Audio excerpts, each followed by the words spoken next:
Halo Sobat WK, ya masih bersama saya Ari Pujiwaluyo atau Ari PW, reporter seleb Warta Kota.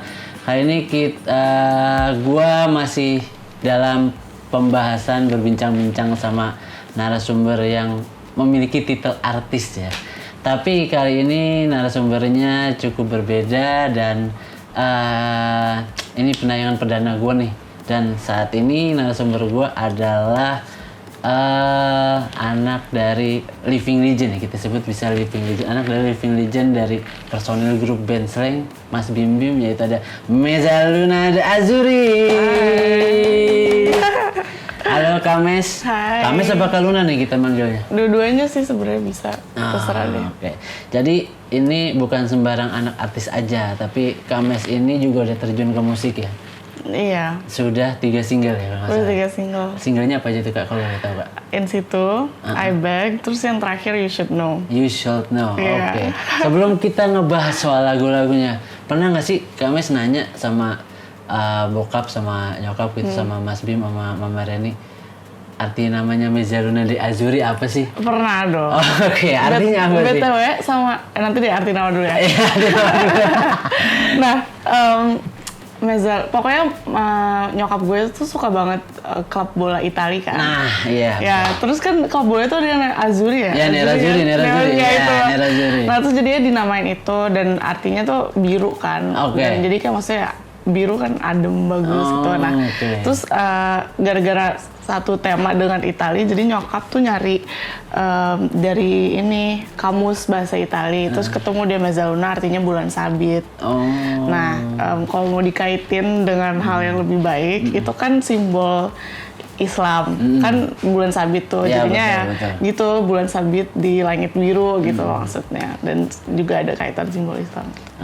Kalau yang nggak baik dikaitinnya sama anak SM bulan sabit celurit. Aduh, Kames. Kemarin tuh tanggal 5 Agustus ya kalau nggak salah ya, baru rilis single You Should Know. Itu lagunya tentang apa sih dan prosesnya berapa lama tuh Kak? Itu bikinnya pas kayak 6 tahun yang lalu. 6 kan. tahun yang lalu. Iya. Oke. Dan itu buat project sekolah itu tentang kayak ya pengen curhat-curhat aja sama tentang kayak dulu lah masa lalu sama orang gitu-gitu, terus pengen curhat tapi kayak nggak bisa nge-ekspresin diri, jadinya kayak berekspresinya lewat lagu. Oke, gitu. waktu itu sebenarnya gue udah nulis beritanya, cuman ada yang kurang ditegasin aja gitu. Apa? Ini maksudnya curhatan di masa lalu gitu. Kak Aluna cuma ngomong soal itu doang. Iya. Nah, apa sih isi curhatannya? Tapi ini jangan diikutin ya. Iya, jangan diikutin. Soalnya kayak maksudnya waktu itu kayak misalnya sama orang, ini 6 tahun lalu ya, please, 6 tahun lalu. Nah, dan kayak gue tuh kebiasaan kayak nih orang tuh emang orangnya nggak apa ya, yang kayak cuek gitu loh. Dan gue kayak please dong jangan cuek gitu-gitu. Terus tapi akhir-akhirnya gue nggak, yaudah deh nggak apa-apa, lo mau gimana aja gue tetap suka sama lo. Makanya jadi ikutin please. Oh gitu. Berarti ya perjalanan cinta yang monoton ya. Ngejar cuma satu pihak aja ya, yang berjuang satu pihak aja ya. Iya. Tapi sampai akhirnya 6 tahun berlalu baru dirilis sekarang, itu kenapa tuh? Karena menurut gue kayak pas saat itu kan beda banget demonya dan lagu aslinya, dan kayaknya belum siap aja gitu loh, belum tahu musik what kind of music I like yang gue suka gitu-gitu genre-nya. Jadi menurut gue kayak belum mateng aja pas waktu itu gitu. Dari dirinya yang belum mateng ya? Dari diri sendiri ya. Bukan lagunya. Iya. Kalau lagunya tidak mateng pasti ya. Tinggal dipoles dikit jadi. Oke. Dan ini sekarang udah 3 lagu gitu. Mungkin kedepannya dari Kaluna planning di musik ada apa lagi sih? Apakah ada rilis atau rilis single lagi atau mungkin langsung mini album atau album gitu? Ini yang paling terdekat deh paling musik videonya kan. Oke. Masih akhir Agustus. Terus ya rencananya sih langsung rilis EP, tapi nggak tahu ya Sony-nya gimana. Mau langsung rilis EP atau lagi single lagi. Tapi ya kalau rilis EP paling 5-6 lagu. Dan udah ada stoknya, jadi sebenarnya tinggal dikeluarin aja. kenapa harus EP? Kenapa nggak album gitu 10? Kan biasanya minimal album itu kan 8 lagu ya? Iya. 8 dan 12 gitu. Biasanya standar itu 8 sampai 12. Kenapa nggak album? Nggak tahu Kayak mereka. gregetan aja gitu ya kan? Ya biar lebih dikit, nggak tahu. Ya mereka juga dari awal bilangnya EP, jadi ya ikut-ikut aja sih sebenarnya. Oke. Iya, kadang suka gregetan rilis EP gitu. Aduh, nanggung banget sih ya kan? Tinggal tambahin 2 lagu Iya, aja tinggal di album. Dia nambahin 2 lagu udah jadi album. Aduh, tapi di balik nama besar Bokap gitu, apa sih alasan Kak Mes itu terjun ke musik? Ya sebenarnya kalau dibalik nama Bokap ya nggak tahu sih ada kaitannya atau enggak, tapi mungkin dari kecil kan ngelihat ya Bokap bermusik gitu, jadi kayak beneran lingkungannya tuh udah di situ banget, di daerah musik atau art gitu-gitu, jadinya kayaknya ya ke bawah aja yang jadi demen sendiri, terus coba-coba sendiri, terus ternyata emang sukanya di situ ya udah. Waktu itu sampai akhirnya Kak Mes yakin nih gue mau terjun ke jadi penyanyi profesional, itu awal mulanya proses di dalam dirinya seperti apa sampai akhirnya yakin mau melangkah ya udah terus memilih major label. Prosesnya seperti apa tuh? Itu tuh sebenarnya nggak di plan ya, karena pas awal pandemi bingung mau ngapain, nggak ada kegiatan, sekolah di Inggris disuruh pulang karena pandemi, jadinya nyokap bilang kayak dulu kan kamu pernah bikin lagu, kenapa nggak direkam ulang gitu-gitu. Terus akhirnya direkam ulang, ternyata hasilnya kayak oke gitu. Terus tadinya tuh ya udah cuman iseng-iseng aja atau kayak pengen indie. Terus produsernya kayak ngasih tahu gitulah ke label gitu-gitu, terus akhirnya Sony yang mau ngambil gitu. Terus ya udah kata nyokap bokap bilang kayak kalau misalnya ada kesempatan ambil aja. Itu lagu pertama tuh yang mana? Yang In Situ yang pertama. In Situ. In Situ. Iya. Oke, nah itu waktu itu diproduserin sama siapa itu lagu? Mas Gio Wibowo. Jadi dia itu dulu pernah ini Niji juga. Dan itu temennya temen nyokap. Ya, dan ternyata cocok kayak pas dengan apa yang gue suka dalam musik. Terus timnya dia kan juga yang kenalin tuh, ada Will, DM, Billy. Mereka tuh tim musik gue yang kayak menurut gue cocok banget sama gue, kayak udah tahu gitu loh yang gue suka dengan musik kayak gitu. Berarti berawal dari iseng jadinya serius ini ya? Iya, sebenarnya iseng-iseng doang, cuman kaget gak sih tiba-tiba, kok tiba-tiba gue jadi profesional nih, penyanyi profesional. Karena sebenarnya nggak pernah ada intention buat kayak gitu loh. Cuman ya emang suka dan I feel like that's my self-expression, tapi kan nggak harus kayak jadi sesuatu serius, tapi ternyata emang ada jalannya gitu loh, jadi kayak ya udah lah, why not, kenapa nggak ngambil aja gitu. Nah, kenapa memilih Mas Gio tadi ya? Kenapa nggak minta Pak Bokap gitu untuk produserin ini nih? Iya, karena dari awal pun Bokap nggak tahu gue kayak suka atau pernah bikin lagu gitu tuh, awalnya nggak tahu, dan menurut gue kayak ya udah dipisahin aja deh, soalnya nggak tahu, kayaknya itu kerjaan dia, itu kerjaan gue gitu loh, yang kayak jadi ya dipisahin aja, it doesn't have to be barengan. Dia tuh cuman nikmatin hasil akhir doang aja, kayak dengerin pas udah jadi selesai semuanya gitu. Tapi enggak, maksud gue gini, kenapa sampai akhirnya kan banyak ya anak artis gitu yang mau terjun ke entertain, mungkin awal mulanya membawa-bawa nama orang tua dulu gitu, atau mungkin dia diproduserin dulu sama orang tua, setelahnya dibebasin. Nah, sampai akhirnya kenapa Kak Mes memilih untuk udah sendiri aja gitu, nggak mau sama bokap gitu diproduserin? Apa sih alasannya tuh? Mungkin kayaknya karena gue sebagai individual sendiri pengennya ya kayak ada jalan sendiri gitu loh. Bukan berarti gue nggak mau lo bantuin, tapi ya maksudnya he's there cuman buat ada kayak emotional supportnya gitu loh. Tapi untuk segala macam juga bokap kayak lebih bebasin, yang kayak udah mending kamu sendiri aja, cari sendiri gitu. Ntar toh kalau misalnya ada apa kenapa-napa kan bisa tinggal nanya. Karena dia udah di dalam industrinya jauh lebih lama. Betul sekali. Ya, jadi kayak privilege-nya dan kayak advantage-nya tuh ada di situ. Bokap udah tahu banyak hal, jadi bisa nanya. Gitu. Tapi kemarin tuh Kak Luna tuh sempat ngomong bokap itu tidak, maksudnya untuk secara prosedural gitu, tidak membantu apa-apa gitu, hanya memberikan dukungan moral dan mungkin ya ya secara kasarnya biaya lah ya kasarnya.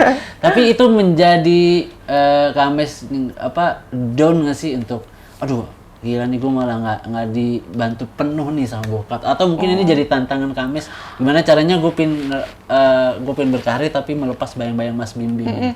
Justru ya maksudnya kayaknya bokap juga pengen gue kayak ya udahlah tuh coba lo sendiri gitu loh, maksudnya biar independen aja kan, mandiri juga sendiri. Terus ya nggak pressure sih, tapi lebih ke kayak jadi I can explore things myself gitu kan, jadi bisa explore tantangan diri sendiri ya. Iya, tantangan diri sendiri, dan maksudnya nggak jadi kayak sedih banget kayak ih kok lo nggak bantuin gue sih gitu, enggak. Tapi memang Kak Lunanya pengen gitu, gue pengen dikenal sama publik ya tanpa bayang-bayang.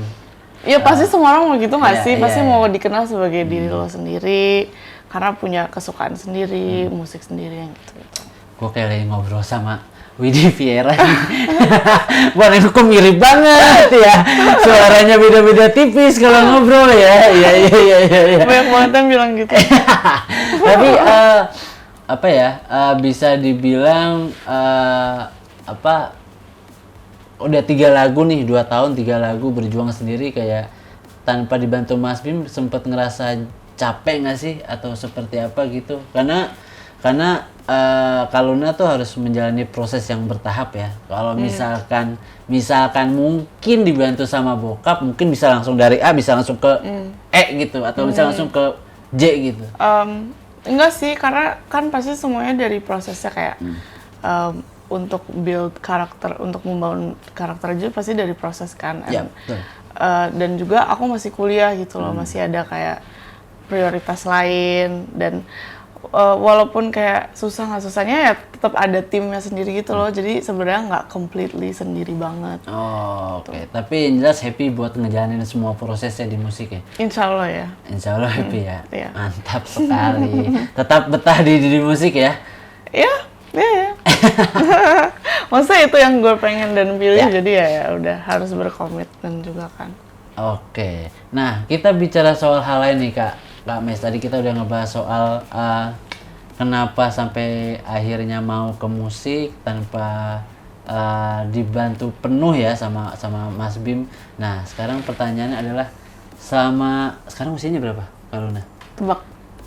Aduh, disuruh tebak lagi. 20? 19? 21. Oh, 21. Dikit lagi. Beda tipis. 21 tahun dikenal sama publik sebagai anaknya Mas Bim. Apa sih yang dirasain sama Kak Luna nih? Ya nggak tahu, karena selama itu ya emang. Oke, kita bicaranya nggak dari lahir sampai SD gitu ya. Kita bicaranya ketika Kak Luna itu sedang beranjak remaja sampai akhirnya sekarang dewasa, kan mungkin adalah omongan, anaknya Bim nih gitu. Seperti apa sih yang dirasakan sama Kak Luna itu sama? Ya kalau digituin ya ketawa aja sih, tapi kadang kayak please dong stop kayak jangan diomongin atau apa gitu loh. Kenapa? Nggak tahu, aneh aja, karena nggak aneh sih, tapi maksudnya kayak biasanya orang kayak gitu terus jadinya agak beda gitu loh kan. Terus jadi setiap kali ketemu orang baru pasti I try so hard not to say it gitu, kayak nggak bilang. Apa artinya? Saya nggak sama bahasa Inggris nih. Mending jujur ya kan? Mending jujur daripada iya coba dulu ngerti. Misalnya gue baru pertama ketemu lo kayak halo gitu kan. Nah, gue nggak akan bilang gitu loh, kayak gue pasti kayak bikin lo kayak cari tahu sendiri atau apa. Gue nggak bakal pernah kayak ngangkat pun nggak pernah gitu.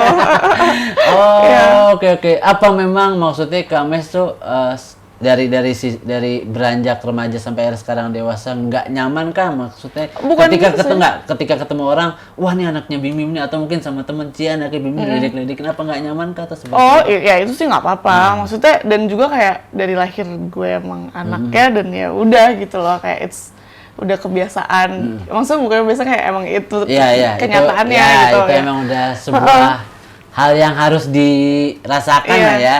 Tapi maksudnya gini, kayak bokap kan bilang ya udah nggak usah sombong atau apa, dan gue pun juga nggak gitu, nggak pernah misalnya ada sesuatu yang kayak kayak apa ya, nggak sesuatu yang kayak nggak berjalan sesuai yang gue mau dan gue nggak akan kayak bawa nama bokap gue gitu loh, karena diajarin pun juga yang kayak udah be humble gitu loh. Berarti tidak pernah ngejual nama bokap untuk mendapatkan sesuatu ya? Itu nggak pernah. Oke. Tapi sempat ketika banyak orang yang mungkin menjadikan kayak misalkan si anak Bim untuk sebagai lelucon itu ngerasa risih nggak sih? Kadang kan ada aja ya, kayak misalkan mungkin atau lelucon atau sebagai hinaan juga mungkin ya, itu ngerasa risih atau ngerasa seperti apa? Sebenarnya nggak banyak sih yang gitu ya. Dan kebanyakan semua teman-teman tuh pasti tahu kayak ya udah cukup sekali aja gitu, karena biasanya kalau diomongin pasti gue kayak ih apa sih stop gitu loh, ya kayak ih stop gitu kayak jijik sendiri ya. udah gitu, tapi ya maksudnya nggak risih nggak apa ya, udah biasa aja. Tapi untuk kayak misalkan mengemban anak dari Mas Bim justru bikin minder cowok-cowok yang berusaha deketin Kames nggak sih? Kebanyakan pasti kayak pada takut gitu kan. Itu takut sama bokap. Tapi kayak pas kalau ketemu bokap tuh santai banget kan orangnya. Jadi kayak justru malah jadi lebih takut nyokap gitu. Oh, takutnya ke nyokap jadinya. Oh, oke. Tapi Mas Bim itu sosok ayah yang seperti apa sih, Kak Mes? Oh, dia santai banget sih. Dan iya kayak maksudnya kan lebih diem dibanding nyokap. Ya pastilah kan, pasti kalau nyokap kan kayak gitu. Kalau menurut ya santai sih, kalau ada satu kata untuk describe bokap, santai. Santai banget. Oke. Tapi Kames sosok anak yang deket sama bokap kah? Deket banget atau lebih ke nyokap? Deket sih, maksudnya dua-duanya deket. Dan kalau cerita pasti dua-duanya tahu, atau kayak misalnya cerita ke bokap duluan terus nanti gue kasih tau aja Mimi, atau kayak cerita ke Mimi duluan terus kayak kasih tau papa aja, nggak apa-apa, kayak kita kayaknya dinamisnya tuh kayak emang temen deket gitu loh. Iya. Oh, oke. Jadi kayak ngerasa curhat sama teman sendiri gitu, sama bokap sama nyokap.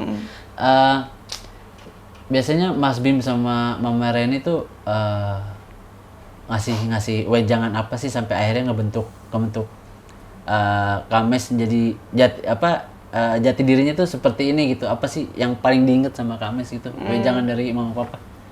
Kalau tentang kayak jati dirinya ya pasti maksudnya untuk selalu maksudnya sederhana gitu loh, dan jangan apa-apa jangan dilebayin. Tapi yang paling sering banget diomongin tuh yang pasti kayak bokap mau tuh pasti ada 3 hal, kayak lo harus bisa belajar ngaji, bisa bahasa Inggris, dan melek sama apa sih kayak dunia gitu loh. Kayak dengan teknologi barunya gitu. Betul.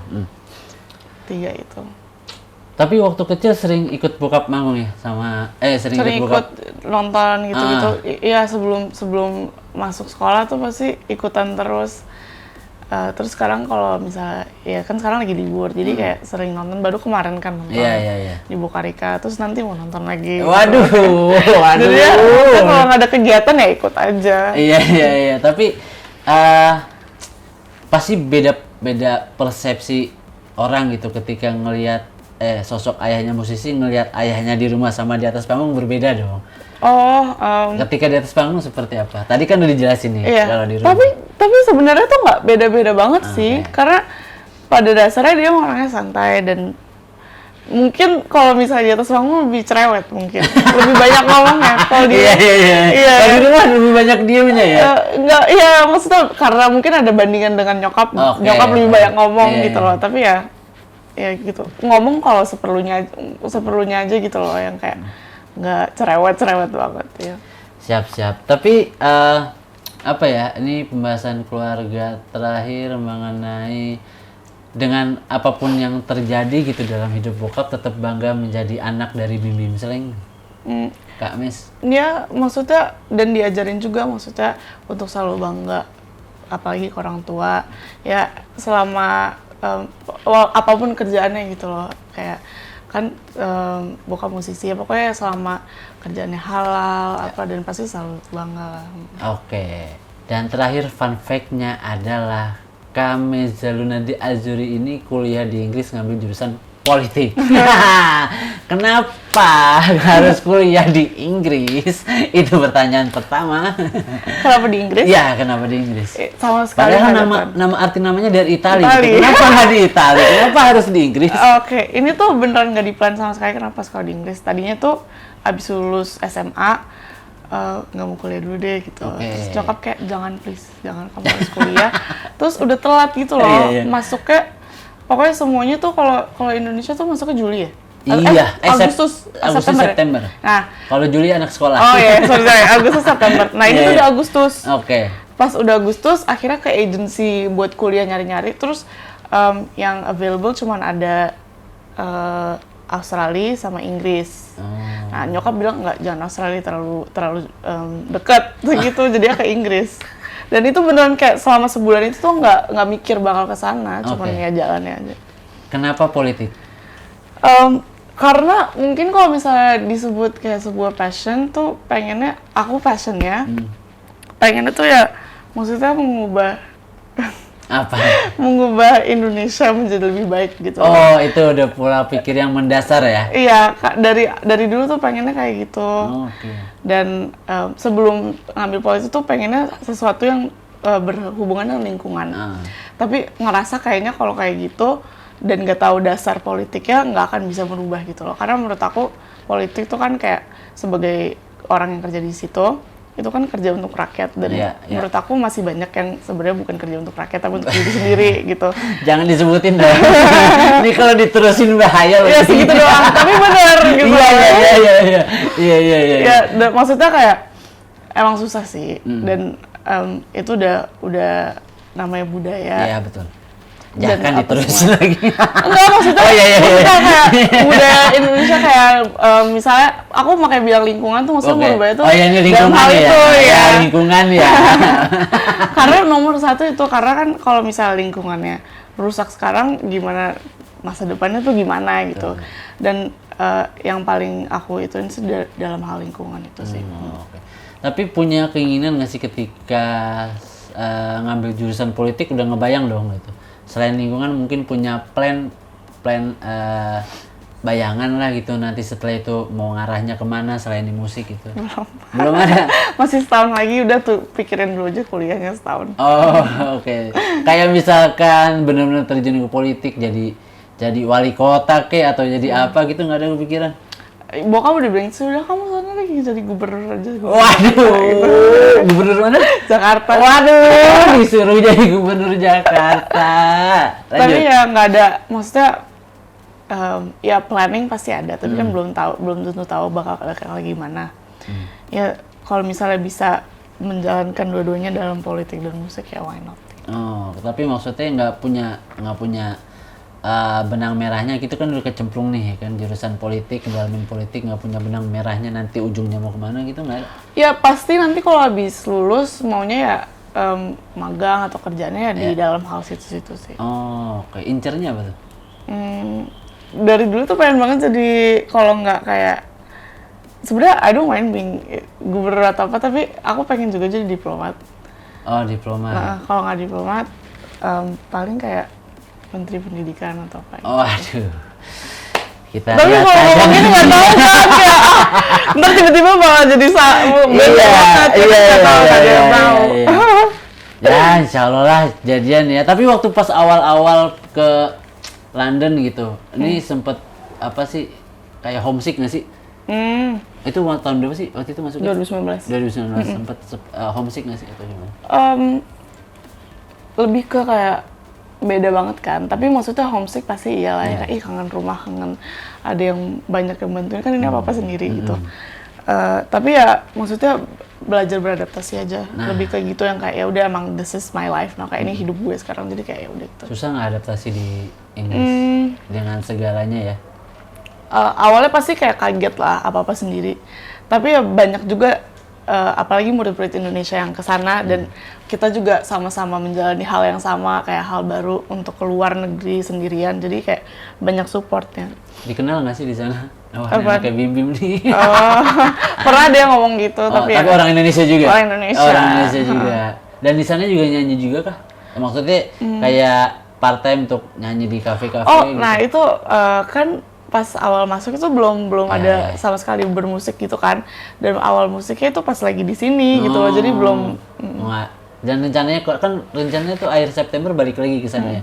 Bakalan lumayan kan tuh setahun gitu mau coba part time musik atau memang mau fokus di musik itu di sana nerusin. iya ya bisa jadi. Oke. Intinya jadi gubernur. Aduh. Kayaknya pembahasannya sampai sini aja kali ini ya. Kita ngobrol sudah banyak sekali, Iya. takutnya nanti kemana-mana. Terima kasih Makasih Kak Mezaruni banyak di buat Azuri. waktunya. Semoga senang ngobrol sama Warta Kota dan sukses terus, ditunggu karya selanjutnya dan hati-hati di Inggris. Makasih ya. Terima kasih Sobat WK, sampai jumpa. Jangan lupa subscribe ya.